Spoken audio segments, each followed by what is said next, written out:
কারণ আওয়ামী লীগ ছাড়া কোনো নির্বাচন বাংলাদেশের মাটিতে হবে না। ইলেকশন করতে হলে আওয়ামী লীগকে নিয়েই করতে হবে।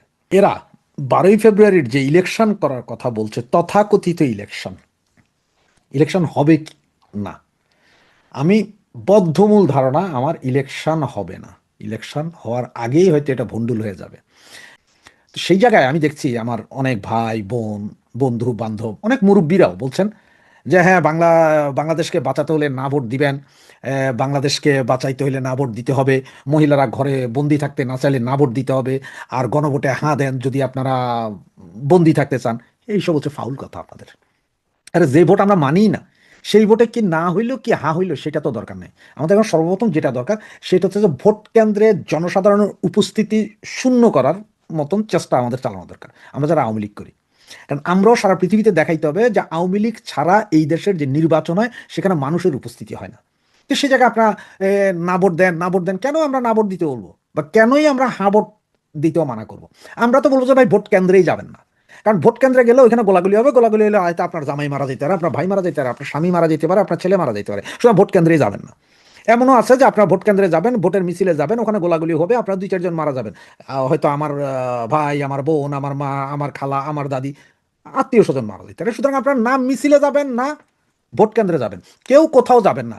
যে 12 তারিখ যদি ওরা ভোট করার চেষ্টা করে, যদি ভোট হয়, তাহলে আপনারা সকলে ঘরে থাকেন, ঘরে থেকে প্রমাণ করেন যে আওয়ামী লীগ ছাড়া কেউ ভোট মানে না।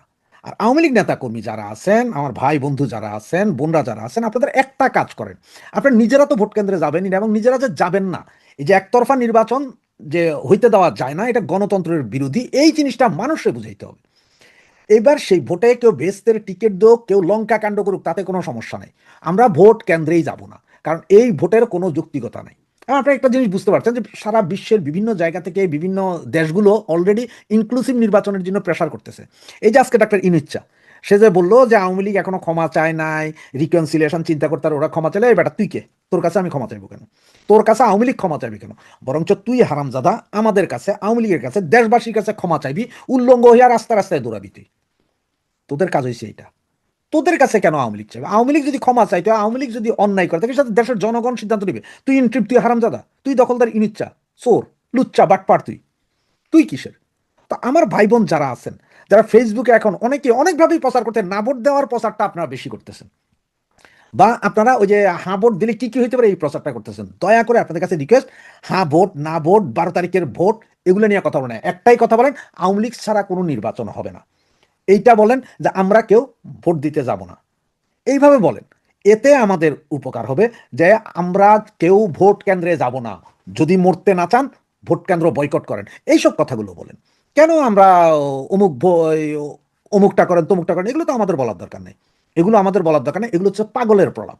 আর বহু ভালো ভালো এখন ফেসবুক অ্যাক্টিভিস্ট দেখছি, ওনারাও পোস্টার বানাইতেছেন কি, মহিলারা বাসায় থাকতে চাইলে, ওই ভিক্ষা খাইতে চাইলে আপনারা হাতে ভোট দিন। কেন রে বাবা? আপনি তো বলে আওয়ামী লীগ, সারা জীবন আওয়ামী লীগ করেছে, আপনি এখন কেন ওই ভিক্ষা খাইতে হইলে বা মুখ চাইলে আপনারা হাতে ভোট দিন, নাতে ভোট দিলে দেশ বাঁচবে কেন? আপনারা এগুলো বলবেন কেন? হ্যাঁ না ভোটে যাবেন কেন? এই ভোটের কথা বলবেন, একটাই বলতে পারেন যে 12 তারিখের ভোট আমরা মানি না। এখন দেখেন, আমরা ভোট বয়কটও করবো না, আমরা বয়কট করিনি তো, আমরা বয়কট করিনি, টেকনিক, সবকিছুই টেকনিক। আওয়ামী লীগ কি বলছে? আওয়ামী লীগ কি ভোট বয়কট করছে? না। আওয়ামী লীগ বলছে আমাদের যাইতেই দাও না, এটা আমরা এটা মানি না, আমরা তো বর্জন করি না। ভোট তো আওয়ামী লীগ বর্জন করে না কখনো।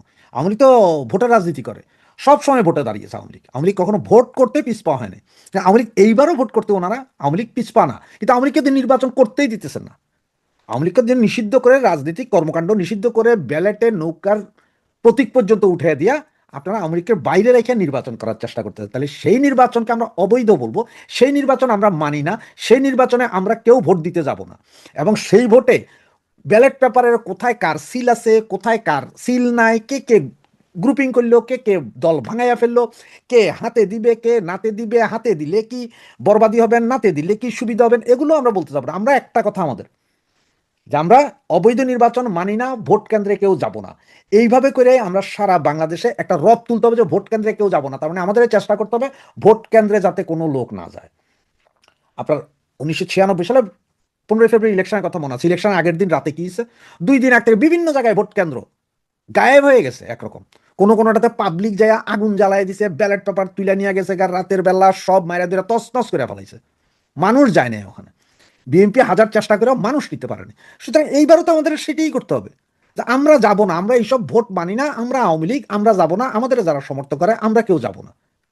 পাবলিক, এরপরে পাবলিক যদি যাইয়া ভোটের আগের দিন যদি ভোট কেন্দ্র উড়াইয়া দেয়, ভোট কেন্দ্র তুলে লইয়া যায়, এটা পাবলিকের ব্যাপার, জনসাধারণের ব্যাপার। যে জনসাধারণ হয়তো এই ভোট মানবে না, তারা হয়তো করতে পারে, জনসাধারণ হয়তো ভোটের আগের দিন রাতে বিভিন্ন কিছু ঘটতে পারে, ভোটের দিন সকালে হয়তো দল বাইধা জনসাধারণ নাইমা নিজেদের ঘর বাড়ি বন্ধ করে না, আমরা ভোটে কেউ যাবো না, এই রাস্তা ব্যারিকেড দিয়ে দিতে পারে জনগণ, যে ভাই কেউ ভোট কেন্দ্রে যায় না, এই অবৈধ ভোট, এইটাতে ভোটে ভোট দিবে কেন, এগুলো হইতে পারে। সুতরাং আপনাদের সকলের কাছে একটা অনুরোধ, আমাদের একটাই স্লোগান, যে হ্যাঁ না আমাদের ব্যাপার না, আমরা সরাসরি আওয়ামী লীগবিহীন কোনো অবৈধ নির্বাচনে আওয়ামী লীগ সমর্থকরা অংশগ্রহণ করবে না, এবং জনগণের উদ্দেশ্যে আমাদের একটাই কথা দেওয়া দরকার, যে কেউ প্লিজ ভোট কেন্দ্রে যাবেন না। যদি আপনারা ভালো থাকতে চান, দেশ বাঁচাতে হলে ভোট কেন্দ্রে যাওয়া যাবে না। দেশ বাঁচাতে হলে ইনক্লুসিভ ইলেকশন দরকার, দেশ বাঁচাতে হলে সবার একসাথে ইলেকশন দরকার। কাউকে বাইরে রেখে অন্য কাউরে দিয়া ইলেকশন হইলে সেই ইলেকশন বাংলাদেশের জনগণ মানবে না, কেউ সেই ইলেকশনে ভোট দিতেও যাবে না। এটাই হওয়া উচিত আমাদের মূল মন্ত্র। হেডলাইন এবং ব্যানার দেখে হয়তো আপনার চিন্তা করছে হঠাৎ করে আমি এটা কি বললাম, যে সেফ এক্সিট ডিল, জামাত ক্ষমতার পথে। জি, এটাই আসলে সত্য। যদি আপনারা একটু ভালো করে খেয়াল করেন, 2024-এর 5ই আগস্টের পর থেকে আজ পর্যন্ত যা যা ঘটছে তা যদি একটু খেয়াল করেন, তাহলে আপনারা ঘটনাটা বুঝে যাবেন। যুদ্ধাপরাধী দল জামাতে ইসলাম তারা নিষিদ্ধ ছিল, তাদের প্রতীকও ছিল না, এটা হাইকোর্টের রায়, কোনো অর্ডিন্যান্সে না। এরপরও 5ই আগস্টের পরে আমাদের মহামান্য সেনা প্রধান তাদেরকে সর্বপ্রথম ডেকেছিল, তাদের আমিরের সাথে 3 তারিখ রাতে কথা বলেছিল। 4 তারিখ যদিও বিএনপির অন্যদের সাথে কথা বলে, কিন্তু 3 তারিখ রাতে বৈঠক করেছিল প্রথমে জামাতের আমিরের সাথে। এবং উনি প্রথম বক্তৃতায় উনি 2বার আমিরে জামাতের কথা বলেছিল, মনে আছে নিশ্চয় আপনাদের। এখন তাদেরকে এনেছে মূলধারার রাজনীতিতে। এবং একটা জিনিস যদি খেয়াল করেন, যে 5ই আগস্টের পরে খালেদা জিয়া কিন্তু জামিন পেয়ে গিয়েছিল। উনি তো হসপিটালেই ছিলেন আগে থেকেও, জামিনও ছিলেন, কিন্তু ওনাকে সরাসরি হসপিটাল থেকে বাসায় নিয়ে আসা হয়, বাসায় ছিলেন। এরপরে জানুয়ারি মাসে উনি ওনার বাসা থেকে লন্ডনে এসেছেন, লন্ডনে ট্রিটমেন্ট নিয়েছেন, লন্ডনে ট্রিটমেন্ট নেওয়ার পরে উনি বাংলাদেশে ফেরত গিয়েছেন সুস্থ স্বাভাবিকভাবে। কিন্তু ওনার কোনো বক্তৃতা বিবৃতি বা কিচ্ছু ছিল না, না কোনো জনসমাবেশে এসেছেন, না কোনো ভার্চুয়ালি কোনো মিটিংয়ে যোগ দিয়েছেন, কোনো কিছুই ওনাকে আসলে করতে দেওয়া হয়নি। ওনাকে ওভাবেই রেখে দেওয়া হয়েছিল, মানে আপনি ম্যাডাম চুপ থাকবেন, কোনো কথা বললেন না, আমরা করতেছি। আর বিএনপির তারেকের সাথে এখানে বাকিরা দেখা করে, ইউনূস সরকার দেখা করে, তারা একটা মূলা ঝুলাই দিয়ে গেছেন। এরপরে ওনারা চেষ্টা করেছিলেন যে জামাত, এনসিপি এবং বিএনপি দিয়ে কোনো মতে একটা ইলেকশন করাই ফেলবে। এর মধ্যে আন্তর্জাতিক চাপ টাপ যা ছিল তাতেও ওনাদেরকে কাবু করা যায় না, ওনারা মানে কোনো মতে একটা নির্বাচন করবেন। নির্বাচন করে আসলে ওনাদের ইচ্ছা যেটা ছিল সেটা হচ্ছে জামাতি ইসলামকে ক্ষমতা দিয়ে যাওয়া, এনসিপি জামাতকে। এখন আপনারা বলতে পারেন হঠাৎ করে কেন আমি হঠাৎ বলছি জামাত ইসলামের ক্ষমতা দিয়ে যাওয়া, এটা আবার কি? এটা হচ্ছে দেখেন, ওনাদের এই জিনিসটা, এই থিমটা ওনারা তৈরি করেছে আসলে পাকিস্তান থেকে।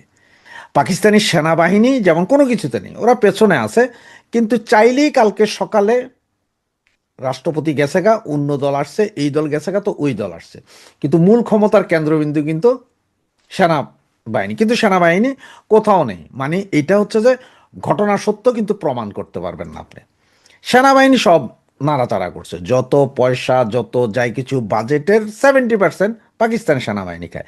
তেমনই একটা সিস্টেম ওনারা এখন বাংলাদেশে চালু করার জন্য চেষ্টা চালিয়ে যাচ্ছেন এবং চলছে, সেটা 5ই আগস্টের পর থেকে।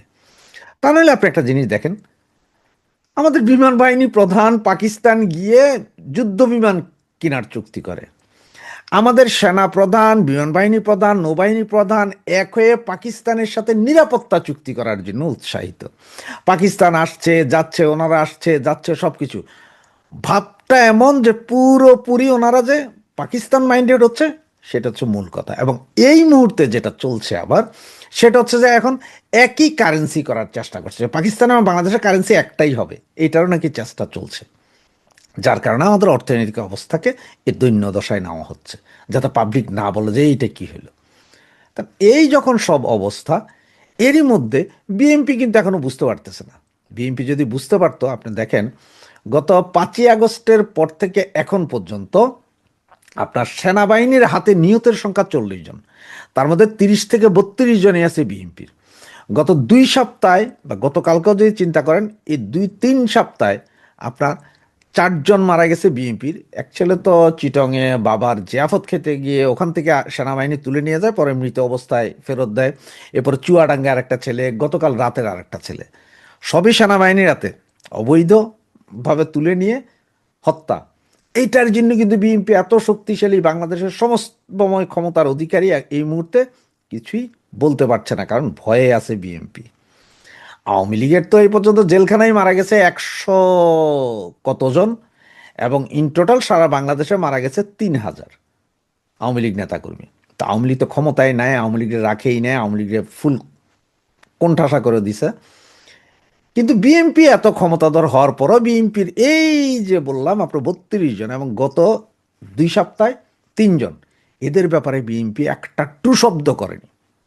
তা হচ্ছে আসলে মূলত তারেকের সমস্যা ছিল যে সেনাপ্রধানই তাকে আসতে দিতে চাইতেছিল না। ওই যে সবাই বলতেছি, যারা ওই সময় তারেককে মেরেছিল তারা হয়তো এখন কেউ কেউ মেজর, কেউ কেউ লেফটেন্যান্ট কর্নেল এরকম পদে আছে, তাদের একটা বিচার হয়ে যেতে পারে এইসব। এবং এখন সেনাবাহিনী জানে যে এই যে 30, 40, 50 জন যা মারা গেল বিএনপির, এইটা নিয়ে কিন্তু বিএনপি আগামীতে সরকারে আসলেই একটা ভেজাল হবে। এবং সেনাপ্রধান এই পর্যন্ত ওনার হয়ে কাজ করা যাদেরকে উনি ছেড়ে দিয়েছেন, বিভিন্নভাবে উনি দেশ ত্যাগে উৎসাহিত করেছেন, দেশ ত্যাগ করতে পেরেছেন এবং অন্যান্য দেশে চলে গেছেন, এগুলো উনি সুবিধা আদায় করেছিলেন একমাত্র জামাতের সাথে। কারণ যারা চলে যেতে পেরেছেন বা চলে গেছেন, ওরা শেষ মুহূর্তে সেনাপ্রধানের কথা মানতে বাধ্য হয়েছিলেন 3, 4, 5 তারিখে। সেনাপ্রধান এত কিছু, এবং সেনাপ্রধানও যদি আগামী মাসে যদি ওনার যদি শেষ হয়ে যায় ওনার চাকরি জীবন, তাহলে ওনাকেও সেফ এক্সিট নিতে হবে। আর জামাত যদি ক্ষমতায় আসে, তাহলে এটা ডিল যেটা হয়েছে সেটা হচ্ছে যে ইউনুসও 30 জন, ইউনিসের এখন ইন্টারিম গভর্নমেন্টে যারা আছে তারা, এবং কিছু সচিব, কিছু পুলিশের বড় বড় কর্মকর্তা, আইজিপি, ডিআইজি, এগুলো ছাড়াও আরও কিছু লোকসহ, মানে ইউনুসীয় গংয়ের 30 জন সরাসরি সেফ এক্সিট নিয়ে চলে যাবে। এবং সেনাবাহিনীও যে চাচ্ছে জামাতকে দিতে, তার কিছু নজির আপনারা হয়তো ছোটোখাটো করে দেখছেন। আমি এই মুহূর্তে আপনাকে একটা ভিডিও দেখাচ্ছি, এই ভিডিওটাতে দেখেন। কত নম্বর এখন? চট্টগ্রাম তিন, না? আমি ইয়াতে আসি হ্যাঁ, লিখতেছি। আমাদের দিকে ওইটা দেখতে হবে। হ্যাঁ? তারিখ লিখে নিন, আমার সকাল বেলা লিখে দিতে তারিখ। তারিখ এখন দিতে না হবে। না তার জন্য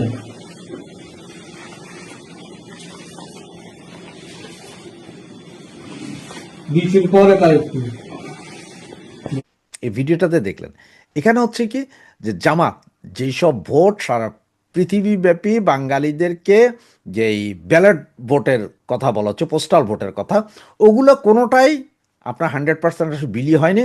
ওগুলো ম্যাক্সিমামই জামাত ইসলামের নেতাকর্মীরা বিভিন্ন দেশে ওরাই ক্যাপচার করেছে, ওরাই এখান থেকে সব দিয়ে দিয়ে পাঠিয়ে দিচ্ছে। তার মানে হচ্ছে প্রতি আসনের জন্য যদি 300 করে 3,000 করেও ভোট হয়, এটা কিন্তু বিশাল ভোট। আবার জামাত কি করেছে, ঢাকার 20টা আসন, সবাই বলতে 20টা আসন, 20টা আসন না, সারা বাংলাদেশে 190টা আসনে ওরা যেই ভোটের ব্যবধান, মানে 5 থেকে 7,000 যে ভোটের ব্যবধান আছে, এই ভোটের ব্যবধানটাকে কমিয়ে দেওয়ার জন্য তারা বিভিন্ন জায়গায় যেখানে ওদের ভোটের ব্যবধান বেশি, সেখান থেকে লোক এনে তারা এইসব আসনে আপনার ভোটার চেঞ্জ করছে, মানে যাতে একদম কম্পিটিশন থাকে। এরপর আছে এই 3,000 করে ভোট, পোস্টাল ভোটগুলো, এগুলো যে জামাতের ফেভারে যাবে, এনসিপির ফেভারে যাবে, এবং তারাই আসলে সরকার গঠন করবে। এবং এই সরকার গঠন করেই তারা সেফ এক্সিটে ওনারা চলে যাবে। আবার এদিকে সেনাবাহিনী কি বলছে, যে তারা বলছে যে তারা যে কোনো সময় যে কোনো মুহূর্তে প্রিসাইডিং অফিসারের নির্দেশ ছাড়াই ভোট কেন্দ্রে ঢুকতে পারবে। তার মানে বুঝেন, ভোট কেন্দ্রে ঢুকে কিন্তু সাইজ করে দিব, সেনাবাহিনী দাঁড়ায় থাকবো, ব্যালট মারবো, 30%, 35%, 40% ভোট কাস্টিং হয়েছে, সব জামাতে পাইছে। এটা হচ্ছে তাদের মূল প্ল্যান। এখন জামাতরা আনার কারণ হচ্ছে যে যাতে বাংলাদেশে জামাত যদি আসে একটা অস্থির পরিস্থিতি থাকবে, বিএনপি আন্দোলনে যাবে, বিএনপি তখন আওয়ামী লীগের সহযোগিতা চাবে, জামাতরে নামাইতে হবে। এই অস্থিতিশীল পরিস্থিতি যত দিন, যত মাস, যত বছর চলবে, সেনাবাহিনীর জন্য ততদিন সুবিধা, কারণ তারা তখন বাজেটের সিংহভাগই তাদের কাছে। আর ভারত যুদ্ধ তো আছেই, এই ভারত আক্রমণ করছে, এই ভারতের ইয়ে লাগাও, এই ভারতকে মারো, যার কারণে সেনাবাহিনী কিন্তু হাতিকে মারাইছে। জামাত তো আছেই, জামাতের শুটার সেনাবাহিনীর প্রোটেকশনে হাদিকে মারানো হয়েছে। আরও 2-4-10টা মরবে, আরও অনেক মরবে, দেখবেন। এগুলো সব কিছু সেনাবাহিনী জানে। এত কিছু হওয়ার পরেও সারা বাংলাদেশে এত আপনার হত্যা খুন গুণ হওয়ার পরে সেনাবাহিনীর আওয়াজ নেই। তার কারণ হচ্ছে সেনাবাহিনী চায় অবস্থা এরকম থাকুক, জামাত সরকার আসুক তখনও অবস্থা এরকম থাকুক, এতেই সেনাবাহিনীর সুবিধা। এবং এটাই হচ্ছে যে মূল প্ল্যান। সেনাবাহিনীর মূল প্ল্যান হচ্ছে দেশ অস্থিতিশীল থাকবে, ওদের লাভ। জামাতের দরকার হচ্ছে ক্ষমতায় আসা। ডাক্তার ইউনূসের হচ্ছে কোনো মতে দিয়ে ইলেকশন একটা করে সেফ এক্সিট নিয়ে ওনার 30 জন নিয়ে উনি চলে যাওয়া, যেটা চুক্তি অলরেডি তাদের মধ্যে হয়ে গেছে। যদি দৈবিক কোনো কিছু না হয়ে যায়, যদি আওয়ামী লীগ কোনো আন্দোলন গড়ে তুলতে না পারে, অথবা ইন্টারন্যাশনালি যদি কোনো হার্ড কোর প্রেশার না পড়ে, তাহলে এই নির্বাচন 12 তারিখে হয়ে যাবে। এবং লিখে রাখেন, জামাতি ক্ষমতায় আসছে।